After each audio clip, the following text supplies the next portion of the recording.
Portal. Hello, Portal.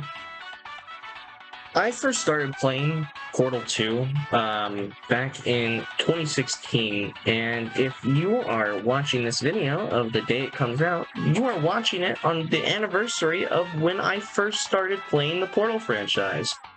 I played Portal December 26th of 2016, and I've loved this franchise ever since.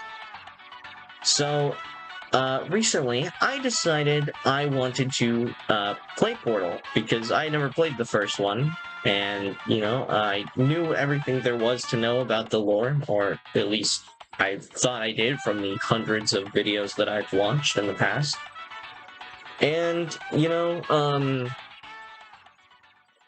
I just really wanted to experience the franchise. Plus, I had already bought Portal 1 and just never played it like a dingleberry. Portal 2 was gifted to me, by the way. I just want to point that out. I didn't buy Portal 2 before I played Portal 1. I was gifted Portal 2 on Christmas, and I played it the next day. I really wanted to play it, and I decided that I was going to record it, because it's been a while since I've made a video. I had planned on making a Donadon video, but other people beat me to my own thoughts, and so yeah, that didn't really pan out. But I didn't end up starting to work on that video, and so that meant I could get going immediately on this video as soon as I figured out I wanted to do this video. Which, before I actually start talking about Portal, and getting into detail, I want to give a shout out to two very special people, one of which I actually know. The first one is Kelsky. Kelsky, if you've seen this video, thank you for making your Portal video.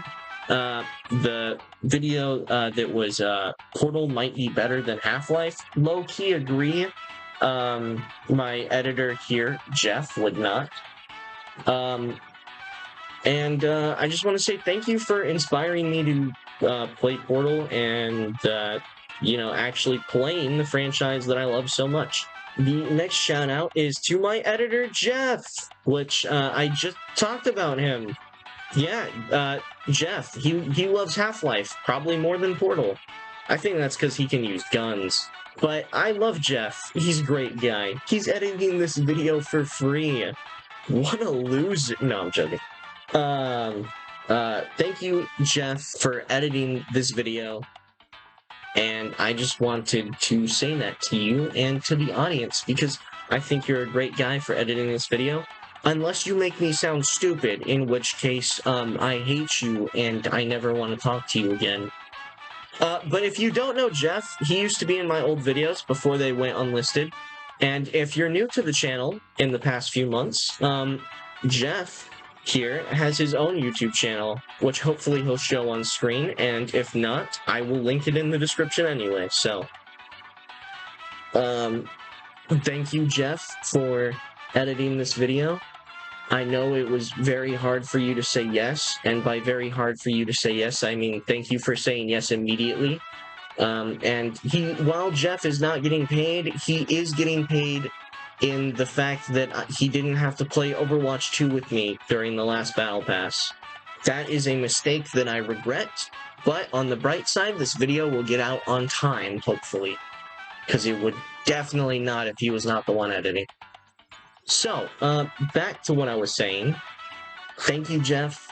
And thank you, viewers. If you've watched this far, you've already watched longer than most people who watched my Fallout video. And to compensate for this discrepancy in views, I've decided to make my Portal video just like I made the intro to that Fallout video. Unscripted and with no thoughts in my head. As Kelsky once said, Portal now, think later, and I'm using that mentality with this video. So, I guess we should get started, right? So, first, let me start with character introduction. Who would you rather play as? Big, beefy, burly, glasses wearing, orange jumpsuit wearing, just absolute stud of a man, Gordon Freeman, or the Asian baddie in an orange jumpsuit, Shell. And all I have to say is I know which one I would pick. And if you don't agree with me, you're wrong. Jeff. Anyway, back to character introduction. The way Portal starts out is that you wake up as Shell in a bed, and you are immediately greeted with the Aperture Laboratories little robot guy voice. I don't know what to call him. I don't know if he actually has a name. Jeff, if he has a name, look that up and put that on screen for me. Thank you, please. If he doesn't have a name, then I'm not in the wrong here. And anyway, you get introduced to this guy, and he tells you that you are in, Aperture Labs. You just got a stasis. You're prepared for testing, and then the portal opens up. Woo! The name of the game, yeah, portals. We love portals. We love portals. And then the other portal opens up, and what happens then is you get to see the baddie herself, Shell, which I was told, I can't remember if it was in Kelsky's video or if it was in a different Portal video I saw, but I'm pretty sure that Shell was supposed to be based off of some Olympic person or something, which I would like to say I don't really see the resemblance in Portal 1. Definitely can in Portal 2, and I'll talk more about the Portal 2 design when I get there, but I don't really see the resemblance in Portal 1. I don't know if there was graphic limitations or if the artists just didn't try that hard to replicate her face, but I don't see the resemblance at all. Either way, Shell is still a baddie, so it doesn't really matter, but back to the game.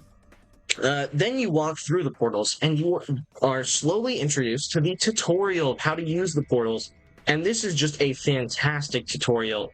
Immediately you were told how to move, how to jump, and stuff like that, and then you go through the portals, and you see immediately how they work by just using them hands-on. You walk through one end, you come out other end, and it's seamless, and I love that it's seamless so much. God, it's one of my favorite things about Portal.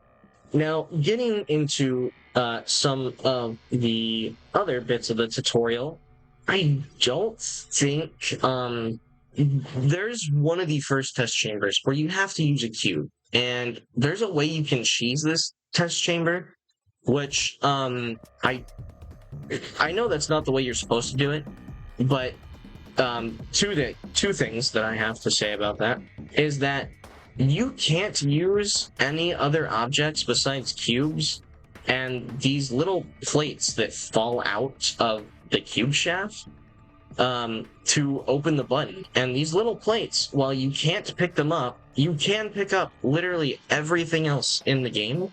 And I think that that was really dumb that you couldn't pick those up.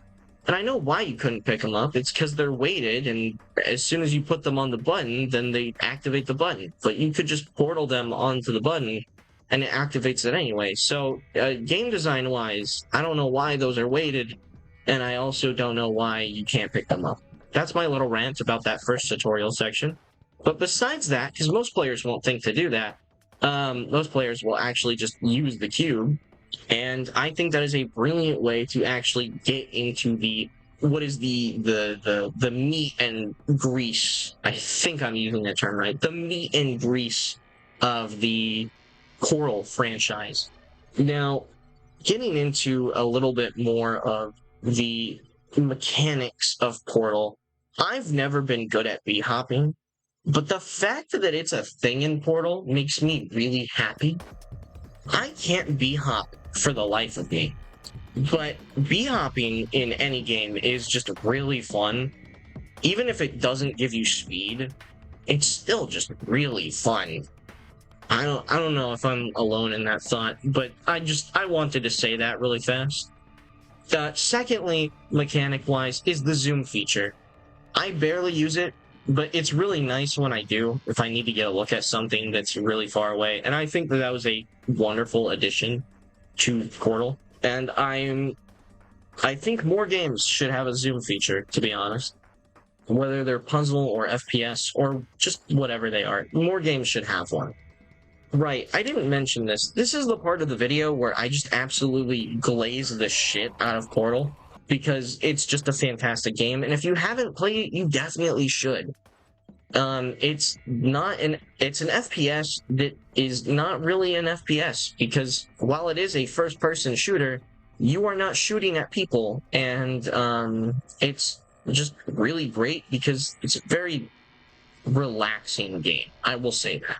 There's only two stressful moments in Portal, and it is the escape and the boss fight at the end of the game.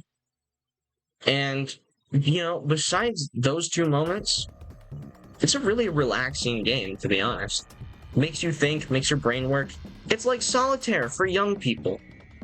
That might sound weird that I just compared Portal to solitaire, but I think it's accurate. So, relaxation. Relaxation in Portal is fantastic. It's a great thing. And when I say relaxation, a lot of people will be like, well, yeah, you just sit there and you solve puzzle. But that's not what I mean by relaxation. Because if you were just sitting there and solving puzzle, it might be a little bit boring to a lot of people. But the thing that makes Portal so relaxing is the dialogue. The freaking dialogue, bro. The dialogue between Gladys and Shell, which I mean Shell is silent, so it's more so you, the player, when you talk to your screen like a maniac, but just the comedy that is stretched within the dialogue. I have a few examples here. Like when Gladys tells you that you are the pride of your hometown for solving puzzles, especially like really easy puzzles, because I'm pretty sure that's one of the chambers that's really easy. It's like chamber like 6 or 7, I think. But it's just absolutely brilliant writing in these games, and I honestly think it's better writing than Half-Life, which is funny considering they take place in the same universe, and I would assume have the same team behind them, because Half-Life also has puzzles, but Half-Life is more of a traditional shooter. Hey, what am I doing? I'm talking about Half-Life. Get that shit out of my screen! Jeff, what are you doing to me? Get this Half-Life out of here! Damn. Right. Portal. Portal. We're talking about Portal today. So, I think that pretty much concludes my thoughts on Portal 1. This is just a quick little thing, because this applies to all of the Portal games, including the fan-made ones. The soundtrack in Portal is so fucking hard, dude. I could jam to the Portal soundtrack for hours and not even get close to wanting to rip my headphones off and shove plugs in my ears. Like, this is one of those soundtracks that you could just listen to for weeks on end and not get bored of it. I might be alone in that thought, but I don't think I am. So now I'm going to talk about more of my gripes with Portal 1.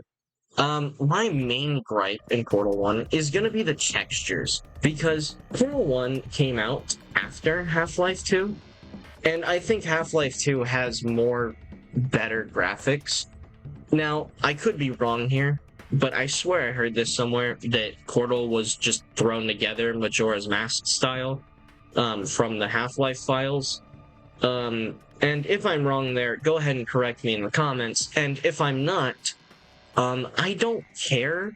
They could still have put a little more time into the graphics, and I know Portal RTX fixes that as a problem, but I can't experience Portal RTX because it won't open on my goddamn computer, and I don't know why. It is not opened on my desktop or my laptop, and I don't know how to get that shit to work, and I'm too lazy to look up how to solve the issue, because Portal 1 works just fine. I just wish the graphics were better. I am a sucker for realistic graphics, especially lighting graphics. Lighting makes me... I might have to cut that out. Now, where was I? Textures. I am like a cat to catnip when it comes to game textures and realism. I cannot stand when a game looks ugly and gross and polygoned, unless it has beautiful lighting. If a game is really gross looking, as long as it has beautiful lighting, I am a sucker for that game. That's why I like Lethal Company. Lethal Company has really shitty graphics, but it's on purpose. It helps the game run better. It gives more scariness to the different monsters in the game and the environments. And overall, it just makes the game better. But if that game did not have the beautiful lighting that it does, I would not be able to play it and have nearly as much fun as I do. I might be alone in this thought process, but just lighting in video games, very important to me. And while Portal's graphics are not the best, the lighting is, especially in Portal 2.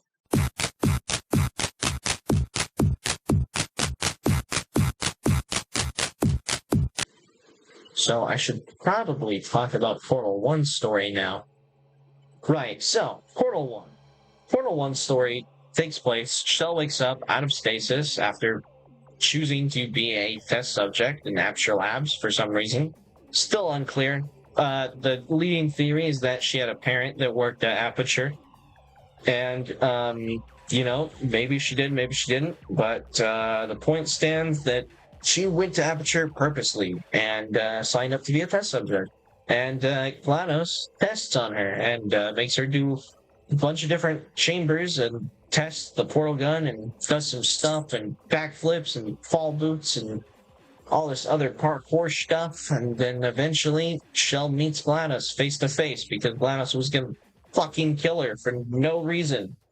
Like, there was literally no reason for that. Why?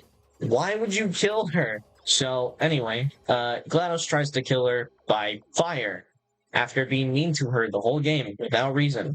Not sure why. But eventually, you go through the back alleyways of the laboratories, through the rustic hallways and the machinery and all this other crap. And then you get to GLaDOS face to face, where you tear her apart piece by piece, burning her cores, and eventually you free her from the mind control that the scientists put on her when she was killing everybody. Oh, spoilers. I'll get back to that part later. But the point is that you tear her apart piece by piece, and you shut her down eventually. And after doing that, you're dragged away by some sort of robot system for some reason, and you're put in stasis. Well, probably a robot system, but it's more likely that it's Ratman from the comic that came out around the same time Portal 2 came out, where it shows this scientist dude that was a scientist at Aperture Labs, and he's kind of schizophrenic, and he doesn't have many pills left, and so he's been saving them for when he really needs them. And you can actually find a lot of Ratman's work throughout the facility in both Portal 1 and Portal 2. And something I never noticed is that he was actually living behind the facility. Like, sure, he has like water and canned beans, but he was also like in enough sane mind state to actually take a computer apart and use a CPU to heat up his food. Like, he literally has a pan on top of a CPU behind two different places in Portal 1 where he just fucking cooks meals back there. And it's like, wow. Like, I've seen people talk about like him living in the facility, but I've never seen anybody bring that up. If they did, good on them, but I've just never seen anybody bring it up before, and that really wowed me when I was playing and I found this rat cave. Yeah. Anyway, in the comic, it's explained that Ratman is the one that put Shell back into stasis, which you can actually find the exact panels of the comic in Portal 2, and like in the same art style. And so it's quite clear that Ratman's comic is very heavily based off of his artwork. And I think that's a really cool detail that they threw in Portal 2. Another thing that I'd like to talk about here really fast is his schizophrenia. And it's stated in Portal 1 that the companion cubes are not sentient, but in Portal 2 it's stated that they are sentient, and that in fact everything in Aperture is sentient. Which means that there was a hell of a lot more people besides Carolyn shoved into robots. And either that or they really figured out how to make artificial intelligence without using people. But I think it's a lot more likely that they just shoved a bunch of people into technology after Cave died. And to me, that is really fucking cool because it means that Ratman probably knew whoever was in his companion cube, and his schizophrenia might have been working off of that. And that's why he carried it around with him, because he knew the person that used to be shoved inside. So, yeah, I thought that was a really cool detail. I might not have been the first person to think of it, but I wanted to say it anyway, just because.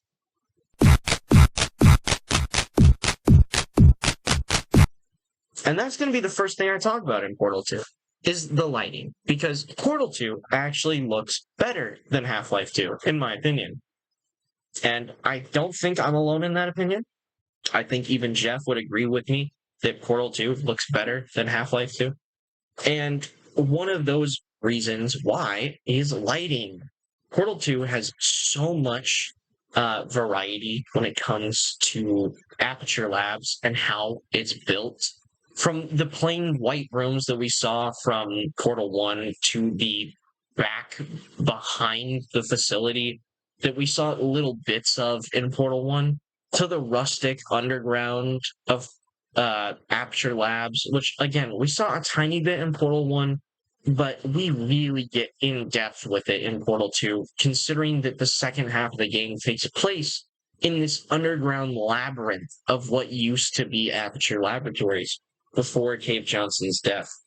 And Portal 2 is where the story really kicks off. I mean, Portal 1 had a great story, don't get me wrong, but Portal 2 just takes that and it just adds like 10,000 more pages to the script and it just runs with it and it's wonderful. Just anytime somebody talks about Portal story, a lot of people would look at Portal story and be like, cube goes on thing and then you portal and stuff. And then there's the little cube ball thing that talks in British funny voice. But it's so much more than that. Again, the writing, especially with the comedy, goes way higher in Portal 2. And Wheatley's voice actor, I don't remember his name off the top of my head, but I know he's like a national treasure to London, UK, whatever, England.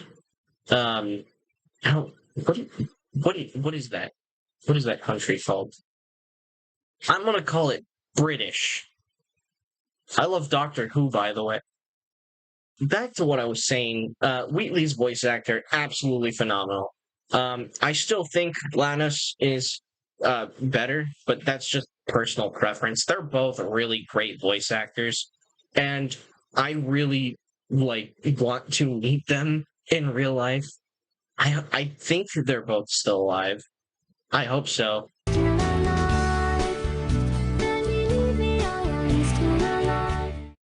Right. Back to what I was saying, story-wise, the story is just so much better. We get to learn about the origins of Aperture Laboratories, as well as their competition with Black Mesa from Half-Life, which really goes into detail in the different hidden things around the underground part of Aperture Laboratories. And overall, it just adds so much lore to this franchise as a whole.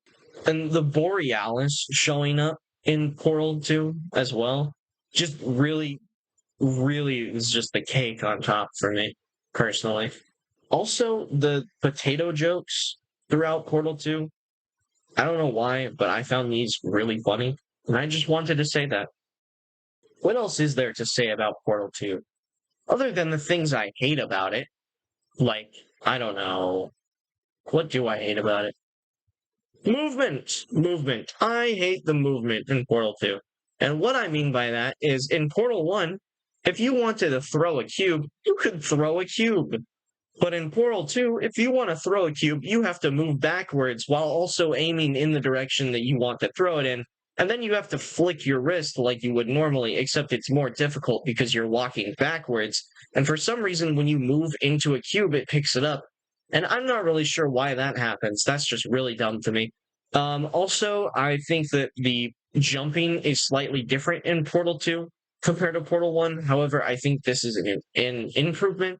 However, they both kind of suck jumping wise because when you jump, sometimes you just don't get movement and you just kind of fall to your death, especially when you're trying to make a really like steep jump into like above like the weird sewer water that's probably filled with piss and shit.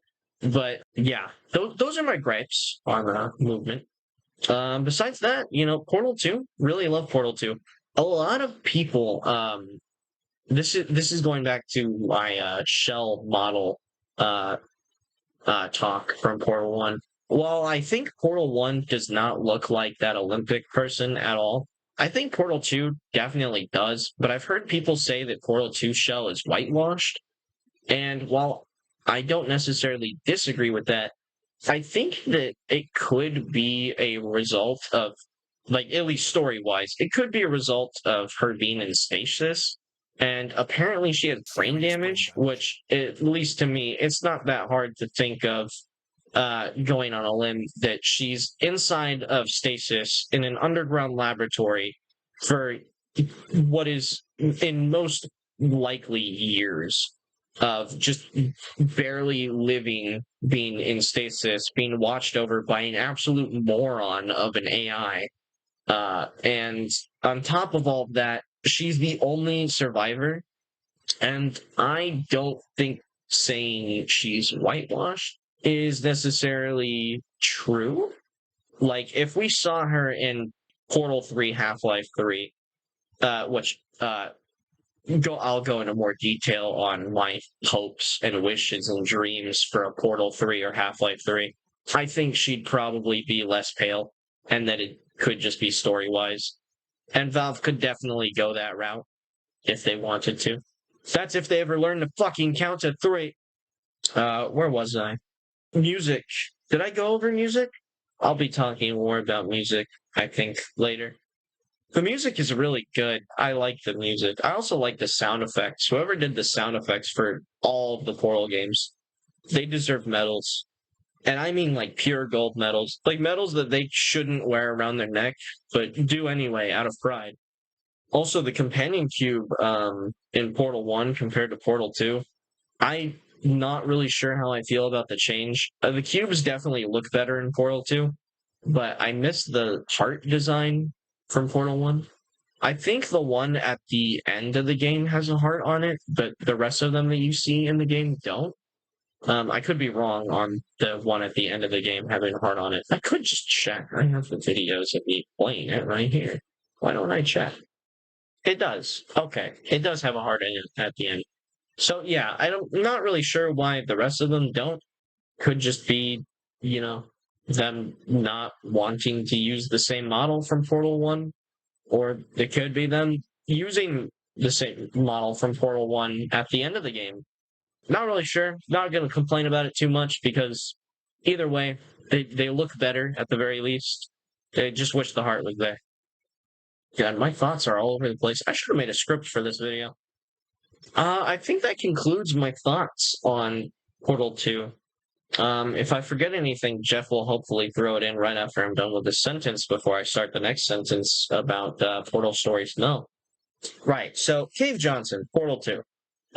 Cave Johnson is the founder of Aperture Laboratories, made a fortune in shower curtains somehow, and decided to make a laboratory in a salt mine in Michigan. And he built at the bottom of the salt mine and slowly worked his way up until eventually he died because he bought a bunch of moon rocks and got cancer from the moon rocks. And then, because he was kind of an idiot and no idea how he made that fortune, he had made the portal gun, and he was like, oh yeah, these moon rocks. If I shoot a portal on the moon rock and then walk through the moon rock portal, then it'll take out the moon rocks from my blood and get rid of my cancer.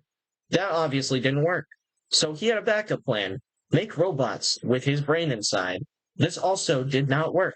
And because it did not work, he decided he wanted his moron assistant, which I would more classify as a bimbo, based off of the definition I've heard bimbos being used as my whole life, because that definitely sounds like Carolyn. Not to be mean, that's just what she sounds like as a character.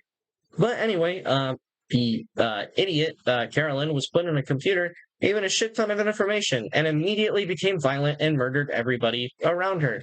As you do when you gain omnipotence. So, yeah, you don't really learn all of that in Portal 1. You learn most of it in Portal 2. But it's still cool detail, nonetheless. Right, so, Portal 2, right? Story-wise, Portal 2, Shell meets Wheatley after being woken up from stasis after presumably a long time. We assume that it's a long time. I'm going to say it's probably more so like a decade or two, maybe, because I feel like being in stasis, the way that Shell is in stasis, wouldn't just freeze your body, but maybe it does, We're not really explained how the stasis works in Portal, so, maybe it was on ice, maybe not. But basically, uh, Shell and Wheatley accidentally wake up Gladys. They turn on her reserve power or something, and it turns out Shell didn't kill her in the first game. So, Shell eventually, with Wheatley's help, gets out of being GLaDOS's lab rat again and eventually goes and fights her. And when she does, they have already disabled all of her ways that she would have hurt Shell in the first game, and so GLaDOS is pretty much useless, except for moving stuff around. So they decide to switch GLaDOS with Wheatley, and as the main core of the system in Aperture Labs. And what this does is give Wheatley the same power that Carolyn had that made her go so violent. And as one may think, yeah, that's exactly what fucking happened. Wheatley turns violent, bashes your elevator down a shaft, and makes you go all the way back to 1940s Aperture at the bottom of the salt mine. Also, Borealis is there. We love the Borealis. Right. So, turns out Wheatley also put GLaDOS in a potato. I love these potato jokes so much. GLaDOS, being in potato form, helps Shell get back up to the main part of the laboratory and helps Shell get to Wheatley again. And then they take Wheatley out, put GLaDOS back in, because he's doing a bunch of stupid stuff and is addicted to testing, which for some reason GLaDOS wasn't. That's besides the point.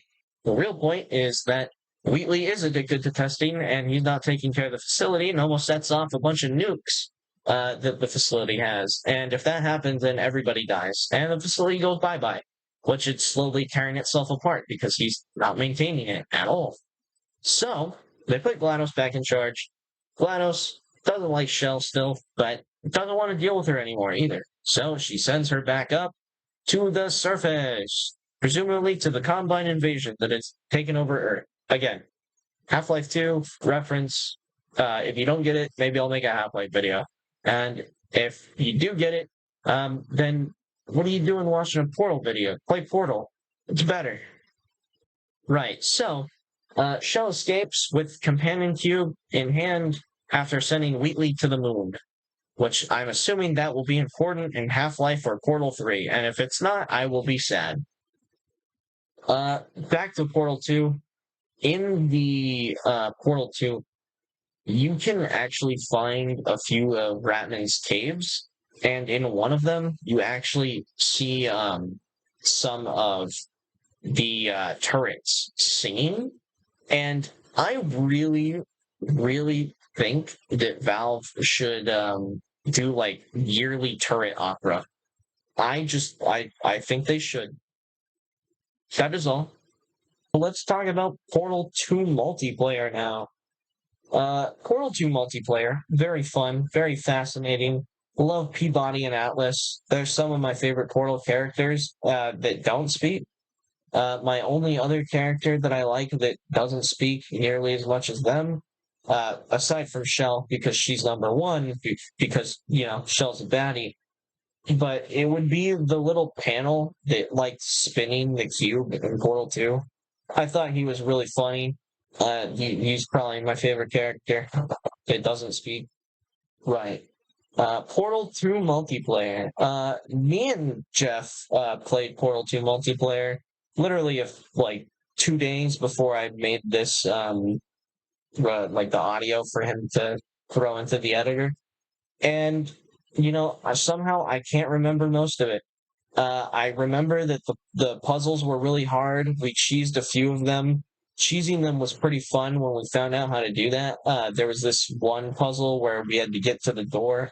We were like right next to it, and we just decided to stack a few turrets as well as a cube on top of it. And somehow I had managed to jump up before him. And I just sat there watching him try to jump up, and it was really funny. But eventually he made it, and we just absolutely cheesed that puzzle. And I thought that was funny as everything in the game. The extra bit of story was pretty cool. I know the main story was finding the humans. That was fun. Didn't ever remember seeing that before. I know it. I know for a fact I've seen people talk about it. I just don't remember seeing people talk about it. I've watched too many Portal vids to not see anybody talk about it. But yeah, finding all those humans in stasis, because I mean it's Portal 2 multiplayer. You see Peabody and Atlas at the end of Portal 2, so it's obviously canon. But just like seeing all those helpless people that are going to be GLaDOS's test subjects, it really makes you think, wow, did you just do the right thing by actually helping GLaDOS do something?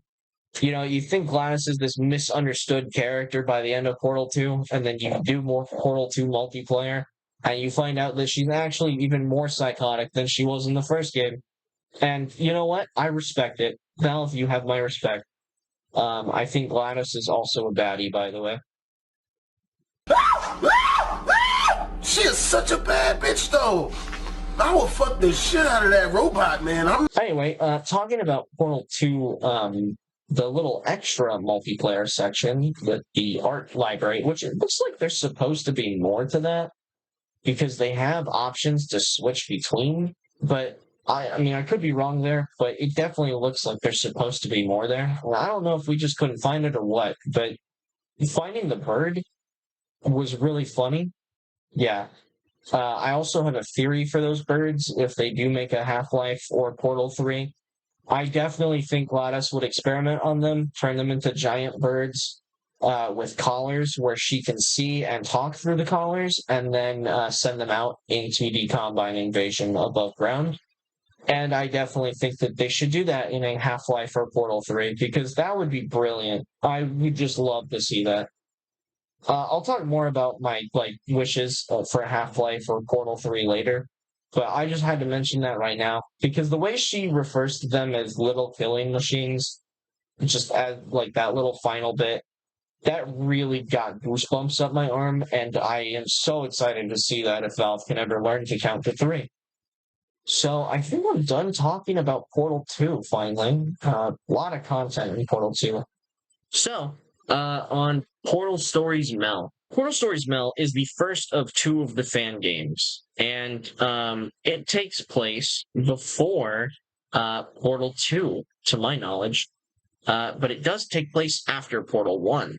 And it also takes place in the same timeline as Henry UK's Meet the Cores franchise. I hope I said that right. I think it's Henry UK. I could be wrong. If I'm wrong, Jeff, put the real name on screen. And if I'm also right, put the real name on screen. So that way people can see the YouTube channel. Because Meet the Cores is a fantastic series, and I think everybody who loves Portal should definitely take a watch. Right, so Portal Stories Mel follows Mel as a Olympic champion that came to work at Aperture Science. And by work, I mean sign up to be experimented on, like a lab rat. Eventually, Mel meets Virgil, pretending to be Cave Johnson, lures Mel into the laboratories to find him. And then after she does, they go on an adventure to stop this other AI that is completely original to the story, which is apparently some sort of system designed to detect threats in the facility. And apparently it's after GLaDOS, but by this point, GLaDOS is already dead. And so it's going after Mel and Virgil, and because it thinks that they killed all the scientists for some reason. I'm not sure how it came to that conclusion when it was supposed to be there before GLaDOS died, but this is Aperture Laboratories, so who knows how these things were programmed. So they eventually stop the big bad evil AI that's trying to kill them, and by evil AI, I mean it was just doing it like the one good thing that was meant to do. And then Mel escapes into what is presumably the Combine invasion. Which, if you don't know Half-Life, I'm not going to spoil it here. Maybe I'll make a Half-Life video when I finally decide to play Half-Life 2. Maybe. If Jeff can convince me. Or if you can convince me. Comment down below if you want to see that. And if you don't be mean about it. I've never had mean comments before. But if this video does well, I think I might. Maybe me talking about it is not going to help that situation. Right. Back to Portal Stories Mel. Something I didn't like about Portal Stories Mel was its emphasis on the gel. The gel was a feature that was added in Portal 2, which you also find down at the very bottom of the laboratory, and you can use it towards the end in the main parts of Aperture. But I've never been a big fan of the gel. And, you could sue me if you wanted to, but it's never been my favorite thing. Speed and bounce gel, and I guess it was cool. The Moonrock gel is more so what I actually found really fascinating. The fact that they turned Moonrock dust into a gel that could make anything portable. Portable? Portable.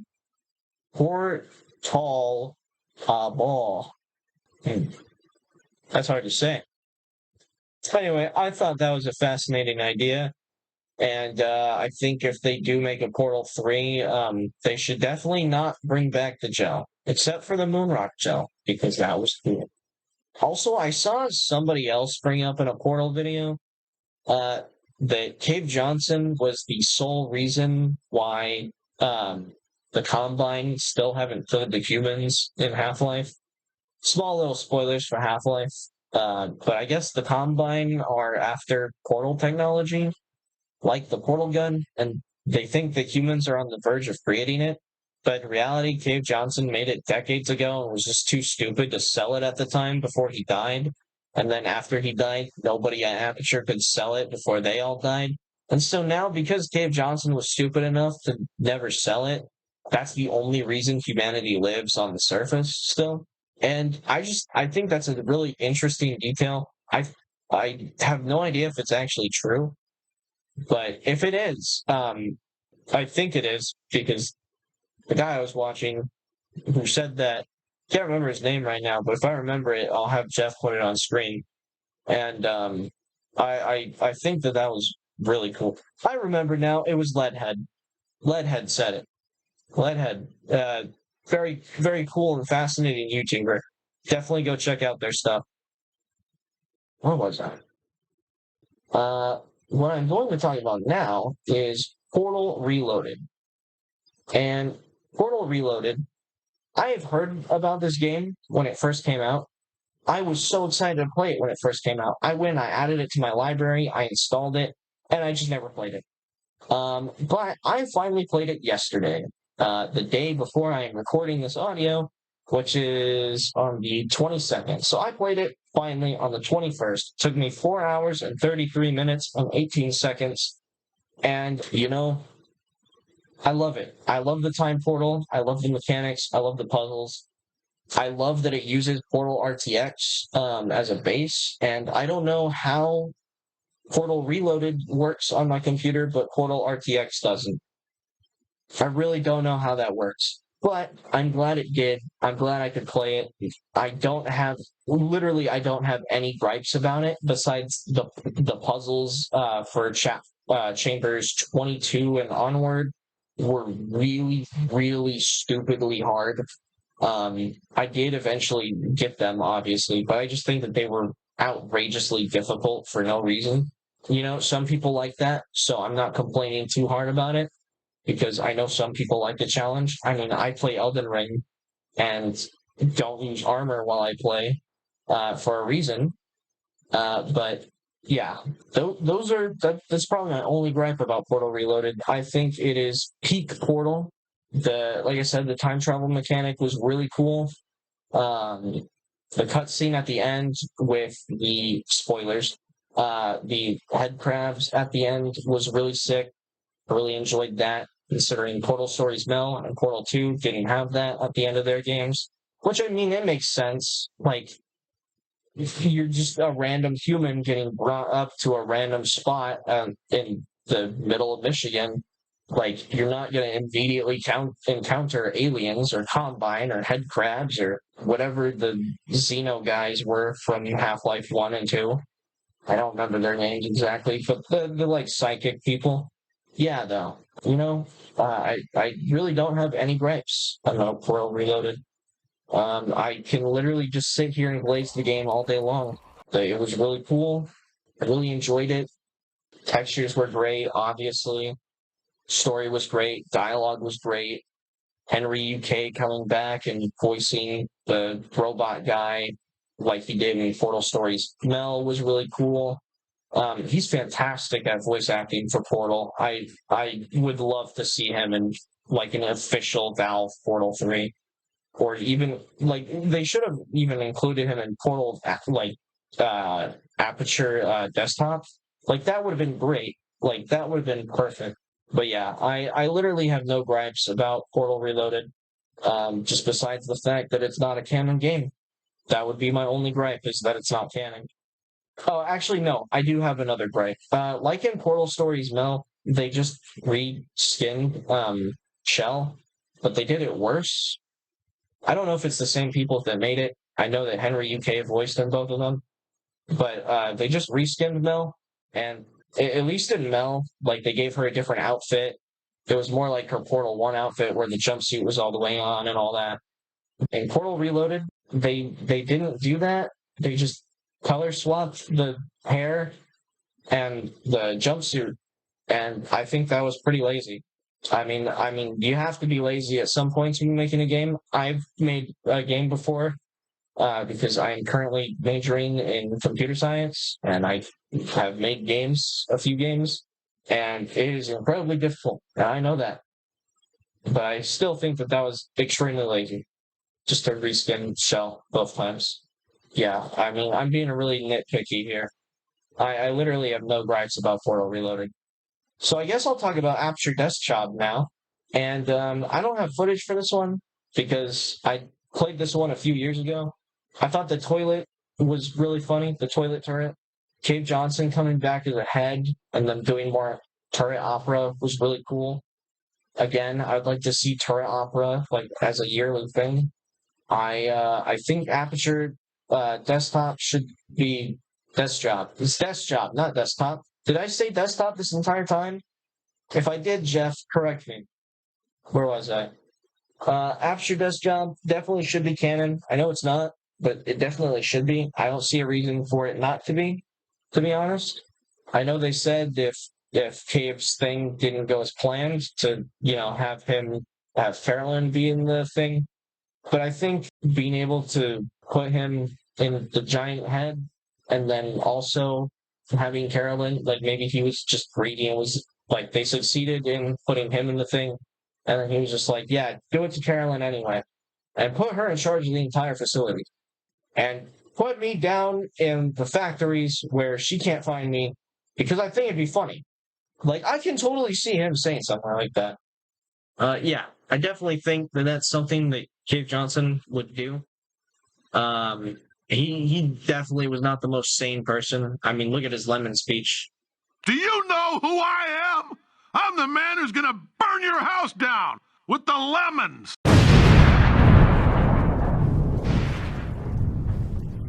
Yeah, I guess that's pretty much all my thoughts on the Portal games.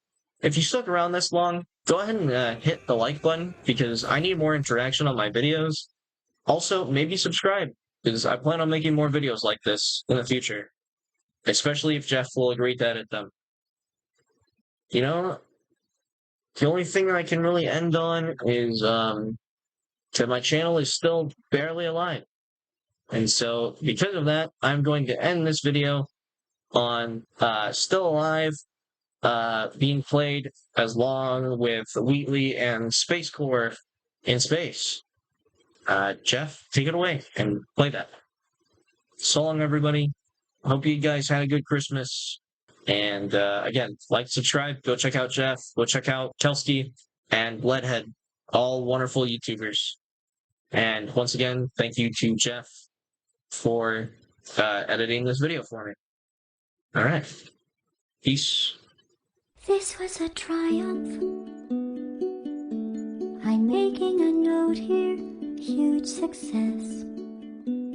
It's hard to overstate my satisfaction. Aperture science. We do what we must because we can.